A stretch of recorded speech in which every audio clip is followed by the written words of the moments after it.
Tony, তোর হাতে ওটা কি? পুতুল নানিদেরকে আমার মেলা হয়েছিল তো, তা সালমার জন্য কিনে আসনু। এই টনি, তুই কিছু জানিস নি?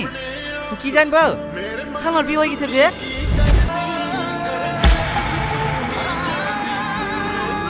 একটা কথা বলতে পারো ভাই? তোমার মধ্যে কি এমন আছে এই যে আমার মধ্যে নাই? ও যখন যে এসব সব দিন জাগো ধরে প্রতিটা দিন প্রতিটা রাত বারবার ছুটে এসেছে শুধু ওকে পাওয়ার একটা। এই এত করে যাওয়ার পরেও আমি ওকে হারিয়ে ফেললাম, আর তুমি ওকে না চাইতে পেয়ে গেল। সালমা, তুমি আমাকে একটা প্রশ্নের উত্তর দিবা? আমার ভালোবাসা কি এমন কমতি ছিল এই যে তোমাকে পেলাম না? তুমি যদি আমার পরিচয় জানিস না, তা আমি কেন তোমার হাতে তুলে দিতাম? এতটা ভালোবেসেছিলাম তোমাকে